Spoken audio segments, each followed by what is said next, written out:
Rusiyanın bir neçə vilayətində miqrantlara, xüsusilə də azərbaycanlılara qarşı geniş miqyaslı reyd və həbslər həyata keçirilir. Məsələn, iyunun 25-də Voronij vilayətində yerləşən Alekseyevski, digər adı ilə isə tanınmış Çernozemiya toptan satış bazarında Rusiya Daxili İşlər Nazirliyi və Rosqvardiyanın iştirakı ilə qeyri-legal 2025 adlı əməliyyat profilaktik tədbir start götürüb. Reyd zamanı 450-dən çox şəxs saxlanılıb, 42 nəfər inzibati məsuliyyətə cəlb olunub. Miqrasiya qanunvericiliyini pozduğu iddia edilən şəxslər arasında əsasən Orta Asiya və Cənubi Qafqazdan olan şəxslər, o cümlədən Azərbaycanlılar yer alır. Baş verənlər fonunda daha ağır xəbər iyunun 27-sində Yekaterinburq şəhərinə gəldi. Federal Təhlükəsizlik Xidməti Azərbaycanlıların evinə basqın etdi, Ziyəddin və Hüseyn Səfərov qardaşlarını döyərək öldürdü. Hazırda ictimaiyyətin haqlı narazılıq və narahatlığına səbəb olan bir məsələ var. Rusiyada qanunvericilik çərçivəsində miqrasiya və ictimai asayiş məsələləri adı altında etnik təmizləmə və sistemli zorakılığa şərait yaradılır.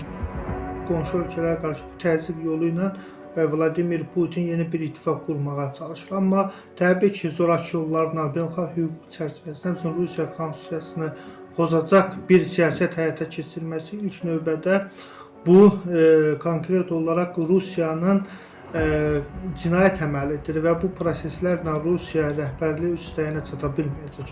Öz qardaş xalqına qarşı törədilən bu soyqırım, bu işğal təbii ki, digər xalqlara da qarşı, qırğızlara, türkmənlərə, azərbaycanlılara da qarşı eyni halla analoji davam etməkdədir və bu beynəlxalq cinayət hüququdur və düşünürəm ki, bununla bağlı artıq Beynəlxalq Haqa Məhkəməsinə də müraciət mümkündür, labüddür. Diqqət çəkən məqamlardan digər biri isə Rusiyada SSR-nin dağılmasından sonra şovinist və imperialist yanaşmanın getdikcə daha da güclənməsidir. Misal üçün 1990-cı illərdə Çeçenistanda baş verənlər, Qafqaz xalqlarına qarşı həyata keçirilən hərbi kampaniyalar və bugünkü Ukraynaya qarşı sərgilənən davranışlar bu tendensiyanın davamı kimi dəyərləndirilir. Habelə başqa ölkəyə məxsus sərnişin təyyarəsinin vurulması, kiber hücumlar, deputatın müəmmalı və əsaslı şəkildə saxlanılması və s. məhz bu qəbildən olan davranışlar kimi xarakterizə edilir.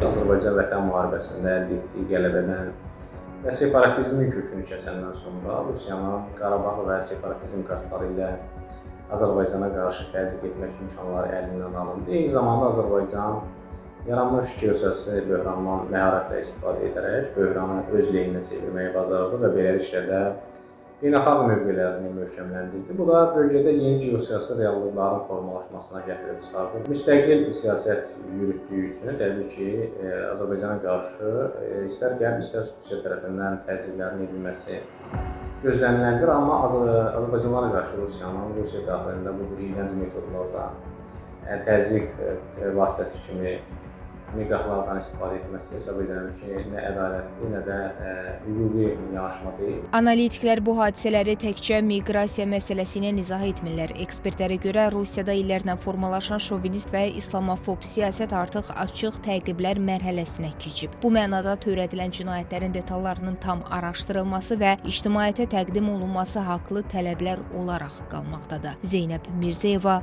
Real.